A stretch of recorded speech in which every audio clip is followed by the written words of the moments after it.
Aids for blind, low vision. This is my forte. We have a lot of different things at Maryland Tap for this as well. And by the way, when I show these, this is just a taste of what we have. Again, there's lots of different ones in each one of these categories. So top right picture shows a CCTV. You've probably seen those before, yes? In libraries, you might have some here. Larger devices look like a TV. You put your text or whatever you want underneath there. You can typically change the color of the background, and you can change the size, obviously, making it larger. It's great for someone who's going to be seated at a desk to look at things like that, maybe bring over, you know, a pill bottle or something like that. But it's not terribly portable, so that's one thing. The second thing to the left is a video magnifier, a portable video magnifier. They run from about 2 inches, which is almost useless to me, and up to 7 inches is as large as you're going to find a portable video magnifier. So they, similar to the CCTV, change your color, background, change the size.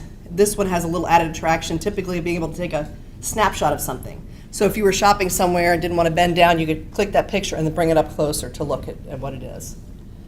The bottom left picture shows an older iPhone with a KNFB reader. Has anyone seen that?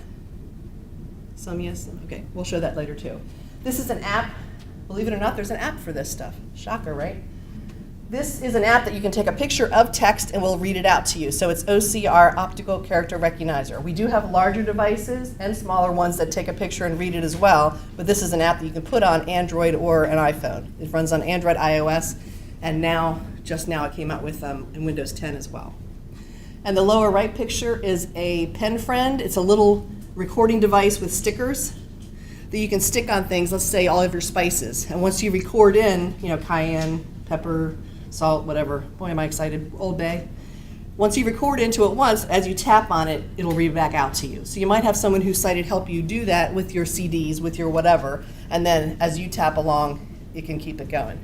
It comes with, they wised up with the pen friend too, little magnets that you can put on top of your cans.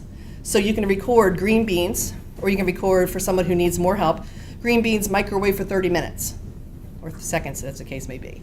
And then reuse these. They also have things you can put in your clothing that you can then say, you know, green pants or red shirt or whatever you want to. And they usually wash. I have a friend who uses them and he's had no trouble at washing out yet. I think they guarantee like 100 washes. Computer access devices, alternative ones are adaptive computer access. Larger keyboards sometimes make it a lot easier, sometimes not. But larger keys as well as sometimes just a larger print. You see there, the key size is the same in the yellow and the white, but you can see that the print is much larger on that yellow keyboard. Plus that high contrast makes it a lot easier to see. You guys all took typing, right, and or keyboarding? We're not supposed to look at our hands anyway, right? But we do, and that's why that's necessary. So people ask me, like, my boss is blind. How does he type? Well, we're not supposed to look at our hands. Once you find that, you know, what is it, the J and the F key, we're supposed to not look ever again. So as long as you have those, and did you know that that's why there's a little bump on those keys? New information. Different mice, sometimes bigger is better as well. We have a larger trackball mouse for folks with fibromyalgia and maybe some other grip issues where it's really hard to move a smaller mouse. We have a vertical mouse like the one on the right. Your hand sits in it vertically, so you're not twisting your arm around. And then you can scroll and click by using your fingers, but you're not, again, twisting and grabbing onto something. There's righties and lefties for that. And the lower picture shows a little one-finger mouse, a very small trackball. And this is great for someone with, I used it with a lady with MS who was in one position, pretty much locked in the position up here. She had her computer above her bedside, and she could, without only moving her thumb maybe an inch either direction, have full range on the computer to be able to do what she wanted to do. In fact, she was a doctor, and she was continuing to go through some education courses. If any of the tricky mice and keyboards won't work, we do have other options to get someone on a computer. I did have a phone call from someone once who said, my neighbor was in a car accident, he's a quadriplegic, and the first question we ask when people call us, or one of the first ones is, are they going back to work, because we're in the same building as DOORS, Department of Rehab Services, and if someone is getting back into the workforce, they can go through DOORS to get free devices. So they come to us and maybe look at the devices, but they can actually get it funded through DOORS. So I said, is he going back to work? And she said, he's a quadriplegic. And I said, is he going back to work? And she said, he's a quadriplegic. So we played that game for a couple times, and I said, we can get him back on a computer again. That's not going to be an issue. And she was like, oh, okay. And then we kind of moved from there. So head mice are different devices that you can use your head basically. They're camera-like things. They're not actually cameras that sit on top of a computer, either a laptop or a tablet now, or a desktop. And you wear a reflective dot on your forehead, on your glasses, on a cap, and then as you move your head back and forth, your mouse moves back and forth with it. So you're not using your hands at all, you're using your head. When you look at something and dwell on it for 0.2 seconds or however long you want to dwell, then it opens up what you're looking at, or closes up. I'm looking at the X on a window, I look at it 2, 3, and it closes up. I pull up an on-screen keyboard, and the same thing, I look at the letters. Yes? Is that the same thing where like people will, it's sort of not like a headband, but they like have a thing on their head and it comes out? Is that the same type of thing? Now, what you're talking about is more of a head stick, so that's more of a direct selection. So instead of me using my finger, I might have a head stick strapped here, and then I use that to actually tap on the keyboard. So that's even, it's typically faster. A lot of folks don't like to wear a head because it's a little bit bulky, let's say. But I have a friend who, he's big in the field out here, and he uses that for his communication device, and he doesn't mind wearing it at all. So some people will use mouth sticks or styluses, the same thing. Direct select is going to be your fastest method of doing whatever you're doing. Eye gaze, these are actually closest to direct select because you are selecting it by just looking at something. You're not having to go through a scanning thing like flipping through things. So a couple of different head mice that work. And then if you have no head control or don't have enough, maybe you're just too tired to keep your head up, we move to the highest level. This is eye gaze systems. This does have a real camera on the bottom. They're different shapes and sizes, and what it does is it gauges where your eyes are moving. So whether your head's on the side or whether you have control or not, as long as your eyes are in one place, you can move your eyes back, forth, up, down, and so forth, and then the same thing happens where you dwell on something for whatever set time is. Keyboard, anything you want to go online, and so forth. We have worked with O.J. Brigance, Ravens guy. Anybody? Ravens? Okay. He has ALS, and so my coworker got him a communication device, and that's what he uses, eye gaze. There's another guy who played for Seattle, but because I'm not a Seattle fan, I don't remember his name, but he also uses eye gaze. This used to be between $10,000 and $30,000 to get settled for somebody. Most insurances are not going to cover that. And of course, that's a high price, so that it's really hard to get anybody to fund that. But this is my little aside personal opinion. Because of the returning vets coming back with traumatic brain injury, head injury, spinal cord injury, and because of a lot of football players they found, you've probably seen all those concussion things. These are the young guys who are coming back from this repetitive concussion, getting ALS at a very, very young age. So I believe that there's money funneling from both of those. We have eye gaze systems for under $2,000 that are available. So from only a few years ago, $10,000 to $30,000 was what you were looking at. Now we're talking, $2,000 to get somebody on a computer and using this as not only computer but ECU, environmental control units, where they can open doors, maybe run their wheelchairs if they need to. We have a communication software built on their computer as well, so they can use it to surf the web and then click onto a communication page and be able to communicate as well. So it just opens up tons of doors for folks who never really had the opportunity before. Environmental controls, so ECU environmental control units. The low-tech one all the way to your right. You can get this bad boy at like $5 below, especially at Christmas time. Radio Shack, if they still exist, for about $10, $12. Amazon has them for $12 now, I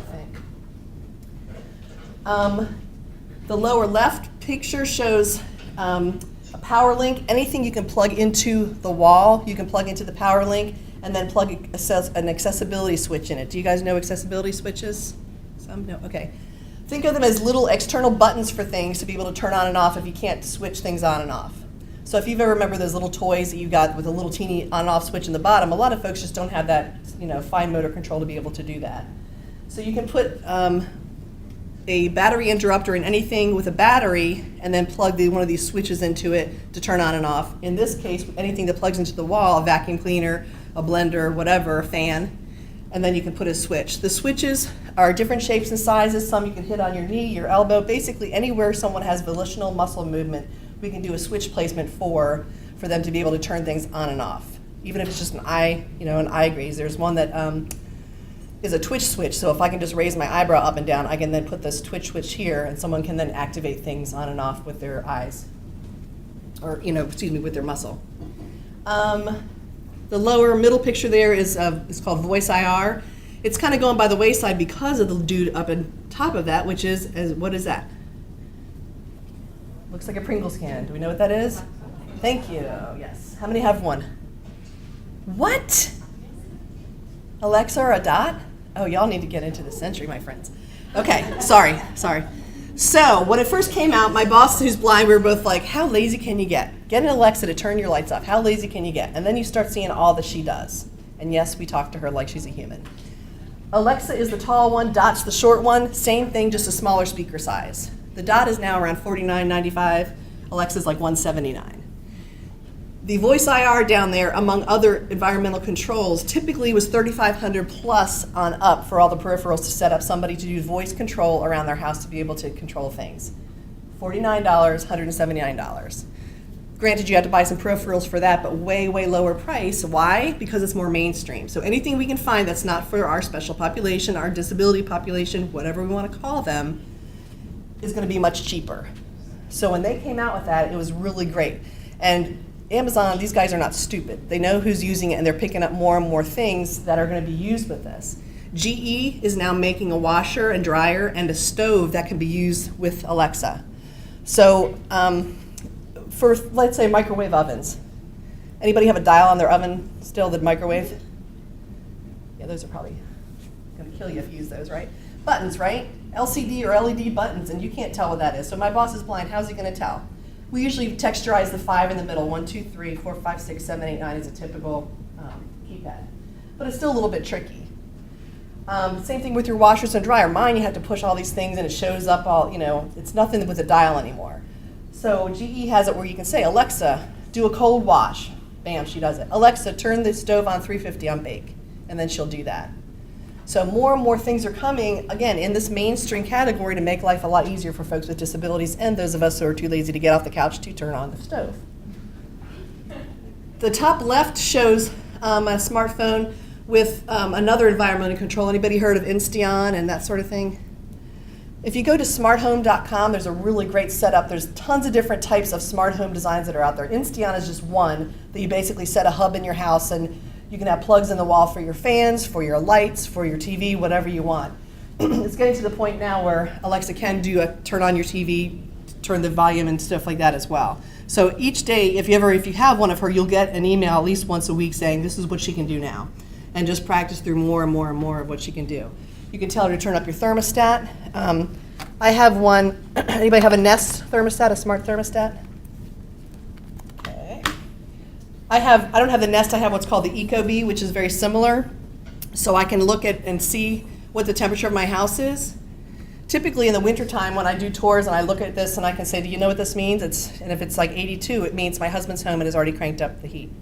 But what I can do from here, I can actually make it cooler or hotter, but just by sliding here. And then I live by the Bay Bridge, by the way. It will turn my air down or my air back up again from here. But if it's set up through voice control, I can then do that at home by just saying, hey, Alexa, turn it up to, I would say turn it down to 75 myself. So again, a lot of mainstream things that are made to make our lives easier are making folks with disabilities' lives more productive and made it way easier to do things. Work accommodations, a lot of this falls under work accommodations, but I just wanted to mention that was part of it. So a slip-on typing aid is the bottom. The top right is someone using a chin mouse. And then an adjustable table, which I'm sure you guys have seen before as well. Recreational adaptations, we like to have fun as well. Bingo cards with large print. My seniors love those. They also love the large playing cards. Some of those are large print and Braille, so you can feel them as well. The Scrabble game to the right actually has stickers over top of them, clear stickers in Braille, so I could play with my boss who's blind and I'm sighted, and we could play together by him feeling the letters and me being able to see them. Anybody have a clue what that dude in the middle is?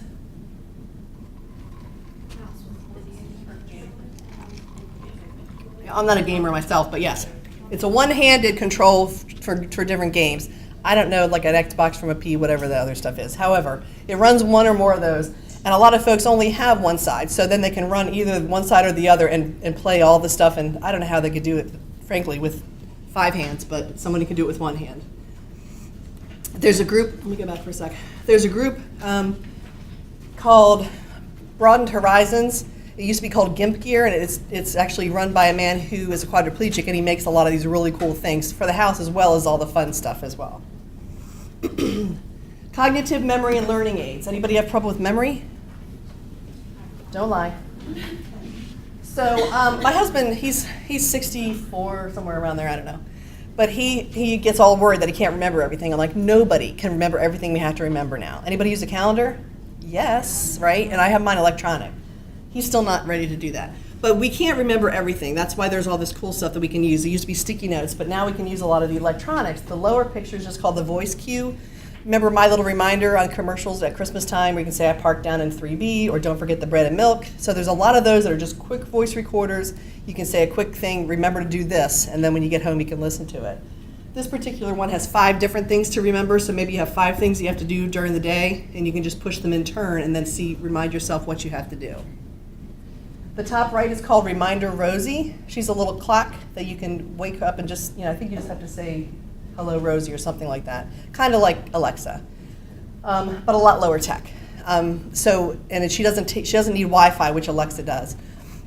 You can record in there, someone can record maybe their own voice. Mom, take your pill at 1 o'clock. And then at 1 o'clock it goes off and then the daughter's voice is saying, Mom, don't forget to take your pill at 1 o'clock. Or you can put lots of different recurring things in there or just other reminders. Or you can just say, Rosie, what's the time? And she'll say, it's 12:05. Or I think she has a few other things, maybe temperature and so forth. But it's like a lower tech Alexa, again, without needing the Wi-Fi. But you can have voice recorded of people who might need to be able to hear their loved one's voice as well. And then the top left is another app. It started out running on PC, but it does run on iOS. Not sure if it's for Android. But it's a great app that does a task analysis for any kind of task that you can think of. There's a few up there that you can see that's built in. One is making coffee. You have someone who maybe has had a stroke and they just don't remember those steps on how to make coffee. So you can have a picture by picture with each little description of, okay, go to the coffee machine, take out the filter, and then the next one, fill the water up, and whatever your steps are, as much talking or as little talking as that person needs, and as many pictures or as few pictures as that person needs. And they just push a button, the arrow button, to go next and next, or they can repeat it if they're like, they can repeat over and over again until they get that one step. So when you get the app, you can then build these task analysis for that particular person. The ARC actually down by us bought quite a few iPads and put this on to when they send their folks out to different work situations. And they might have one app for 5 or different people. So when you go out to your job site, I already have yours built. So Sam takes it and she does whatever she needs. And when it comes back to me, then Joe takes it and then I've already worked on his. You can also use it for a whole daily schedule. So get up in the morning, push the button. What do I do next? Brush my teeth, push the button.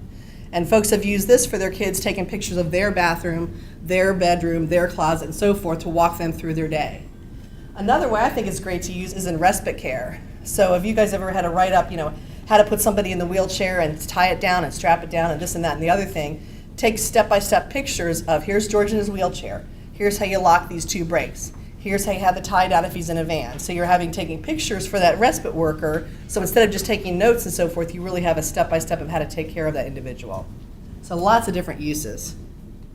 Used to be $49, it's now $149, but it's still pretty good. And again, there's an app for that, tons of different apps that are available. The one on the left is just one other OCR, Optical Character Recognizer app, which takes a picture of the text and reads it out to you. The next one is a Look Tell Money Reader, where I can just swipe it over top of my dollar bill or $5 bill. It will tell me what it is. The next one is a communication device just built on your iPhone, the small size. And then the other one is a scheduler. There are lots of different scheduling ones as well that you can build for someone with cognitive or memory issues. So what we do at Maryland Technology Assistance Program are a few different things. One is information and referral. So we identify potential products and solutions. Typically folks call me up and they first give me a diagnosis. I have macular degeneration. And that's fine, it's just one part of who they are. So we kind of go through a process, and I'll tell you about that in a second. We can't do formal evaluations or assessments. We're a federally funded program. Every state has a Tech Act project in it, and state and territory. So DC, American Samoa, Guam, Puerto Rico, and another island that we have, has something like this. We're all federally funded, but depending on who got it in the state is where the money funnels through. We're the only state that has a Department of Disabilities right under the governor's office, so we're under the Department of Disabilities. Many other ones are run under university systems. Pennsylvania, for example, is under Temple. And many of them are under their Department of Rehab. So each state has something like us, just so you might have friends and family in another state. But what we can't do with that federal funding is do evaluations. So we do, if someone does need an evaluation, especially if it's communication, because they have to get it for their funding, we can refer you to different folks in the area who do those assessments. We can also refer to vendors. Sometimes Amazon has almost everything these days, even some of this high-tech stuff. A lot of times, anybody shop at Amazon? There's a lot more shakes, yeah. Have you found, like, when you look at there, sometimes it's not Amazon, right? Sometimes it's another store that you recognize. So they're just taking, they pull everybody in there. So sometimes the stuff that we have here, let's say made by Humanware, it'll pop up on Amazon. It's still made by Humanware. It's still sent out by Humanware. It just happens to be shopping on Amazon now. So there's different vendors, and sometimes Amazon's great because it's the cheapest price and I already know what I'm doing with this device. Other times you really want the local rep because you want that local rep to come in, set up the device for somebody, and give them more training that's individual. So we know a lot of the local reps as well. And then we connect you with the different funding sources, and I'll tell you about one a little bit later. It's in one of the brochures that I gave you. Sometimes the funding sources depend on the person's age or the person's disability, and then we can point you in that right direction, or sometimes where you live as well, your areas.